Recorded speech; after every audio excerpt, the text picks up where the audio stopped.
1 चमचा तेल वापरून ऑफिसच्या डब्यासाठी चमचमीत भाजी आज आपण बनवणार आहोत। 10 मिनिटात ही भाजी बनवून तयार होते। तुम्ही ही सगळी तयारी रात्रीच बनवून ठेवू शकता आणि सकाळच्या घाई गडबडीमध्ये झटपट ही भाजी बनवू शकता। चला पटकन रेसिपीला सुरुवात करूया। व्हिडिओला लाईक करा आणि माझ्या यूट्यूब चॅनलला नक्की सबस्क्राईब करा। 10 ते 12 हिरव्या मिरच्या घेतल्या आहेत। मिरचीचं प्रमाण तुम्ही कमी जास्त करू शकता। आता याच्यामध्ये 7 ते 8 लसणाच्या पाकळ्या घ्यायच्या आहेत आणि 1 इंच आल्याचा तुकडा। आता मिरची पहिल्यांदा भाजून घ्यायची आहे। थोडंसं तेल टाकायचं आहे। तेलामध्ये छान खमंग मिरची भाजल्यावर त्याच्यामध्ये लसूण, अद्रक ते पण आपल्याला भाजून घ्यायचं आहे आणि इथं अर्धी वाटी शेंगदाणे घेतले आहेत। शेंगदाणेसुद्धा आपल्याला खमंग भाजून घ्यायचे आहेत। आता त्याच्यामध्येच पाव चमचा आपण जिरं घेतलं आहे। जिरंसुद्धा छान भाजून घ्यायचं आहे। इथं 2 चमचे सुकं खोबरं घेतलं आहे। आता खोबरंसुद्धा आपल्याला व्यवस्थित भाजून घ्यायचं आहे। हलकंसं भाजून घ्यायचं आहे, जास्त कलर असं म्हणजे काळं किंवा करपवायचं नाही आहे। आपल्याला हलकंसं भाजून घ्यायचं आहे तांबूस कलर येईपर्यंत। तर बघू शकता मिरची, शेंगदाणे आपले छान भाजून झालेले आहेत। आता हे थंड झाल्यावर आपल्याला मिक्सरच्या भांड्यात टाकायचं आहे। पाणी न टाकता आपल्याला हे असंच वाटून घ्यायचं आहे। इथं मी थोडीशी कोथिंबीर घेतली आहे। देठासहित कोथिंबीर घ्यायची आहे। आता हे आपण मिक्सरला छान बारीक फिरून घेऊयात। हे मसाला तयार आहे। मसाला किंवा वाटण म्हणू शकता। मस्त असे वाटण बनवून तयार होते। तर या पद्धतीने एकदा गवारची भाजी बनवून बघा। सगळ्यांना तुमच्या घरच्यांना खूप जास्त आवडेल। तर इथे एक मी टमॅटो घेतला आहे। मध्यम आकाराचा एक टमॅटो आहे। तर हे टमॅटोसुद्धा आपल्याला हलकंसं भाजून घ्यायचं आहे। तर इथे मी 100 ग्रॅम गवार घेतले आहेत। आता गवार आपल्याला स्वच्छ धुवून घ्यायची आहे आणि बारीक बारीक आपल्याला कापून घ्यायचे आहे। मागचं आणि पुढचं देठ पहिलं काढून घ्यायचं आहे।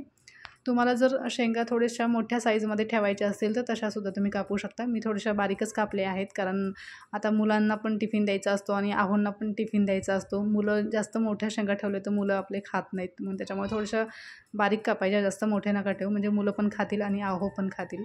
तर आता टमॅटोसुद्धा भाजून झालेला आहे।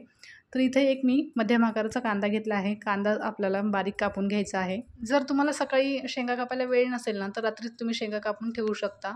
काय करायचं, जर तुमच्याकडे फ्रीज नसेल ना तर ह्या शेंगा, कापलेल्या शेंगा पिशवीमध्ये टाकायच्या आणि पिशवी तशीच त्याला एक गाठ मारायची आणि पिशवी कुठं पण साईडला एका ठेवून द्यायची, म्हणजे रात्रभर शेंगा छान राहतात। जर आणि फ्रीजमध्ये जरी ठेवायची असेल तर तशीच पिशवी फ्रीजमध्ये शेंगासहित ठेवून द्यायची, म्हणजे शेंगा आपले छान राहतात। आणि जर तुम्हाला वाटणसुद्धा करायचं असेल रात्रीच तर रात्रीच तुम्ही वाटणसुद्धा मिरचीचं करून ठेवू शकता, पण ते फ्रीजमध्ये ठेवायचं, फ्रीजच्या बाहेर नका ठेवू, नाहीतर खराब होऊ शकतं। आता हे शेंगा आपण थोड्या तेलामध्ये छान खमंग शेंगा पण भाजून घ्यायच्या आहेत।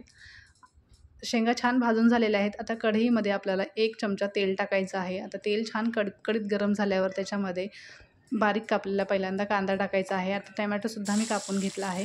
तेल छान कडकडीत गरम झाल्यावर त्याच्यामध्ये मध्यम आकाराचा बारीक कापलेला कांदा टाकूया आणि कांदा छान परतून घेणार आहोत। 15 ते 20 सेकंदासाठी व्यवस्थित कांदा परतून घ्यायचा आहे। आता वाटण आपलं तयार आहे, त्याच्यामध्येच आपण हे वाटण पण टाकणार आहोत आणि व्यवस्थित मिक्स करून घ्यायचं आहे। 1 मिनिट छान आपल्याला हे शिजवून घ्यायचं आहे। जर तुम्हाला कोणते मसाले याच्यामध्ये टाकायचे असतील तर तुम्ही टाकू शकता। ही भाजी ना बिना मसाल्याची इतकी मस्त होते ना, इतकी चमचमीत होते ना, खरंच एकदा या पद्धतीने करून बघा। जर मसाले टाकायचेच असतील तुम्हाला तर पाव चमचा गरम मसाला, पाव चमचा धने पावडर तुम्ही टाकू शकता। आता याच्यामध्ये आपण भाजलेला टमॅटो टाकला आहे आणि चवीप्रमाणे मीठ आणि अर्धा चमचा हळद टाकली आहे। सगळं व्यवस्थित आपण परतून घेतलं आहे 1 मिनिट। आता याच्यामध्येच आपण जे गवार भाजून घेतली आहे ना, ती गवारसुद्धा आपल्याला याच्यामध्ये टाकायचं आहे आणि सगळं व्यवस्थित मिक्स करून घ्यायचं आहे। व्यवस्थित मिक्स केल्यावर आपल्याला याच्यामध्ये अर्धी वाटी पाणी टाकायचं आहे। जे मिक्सरच्या भांड्यामध्ये आपण मसाला काढला होता ना, त्याच मिक्सरच्या भांड्यामध्ये मी अर्धी वाटी पाणी टाकलं होतं, तर तेच पाणी याच्यामध्ये टाकायचं आहे। आता हे 5 ते 7 मिनिटं आपल्याला छान वाफेवर भाजी शिजून घ्यायची आहे। एकदम बारीक गॅसवर आपल्याला ही भाजी शिजवायची आहे।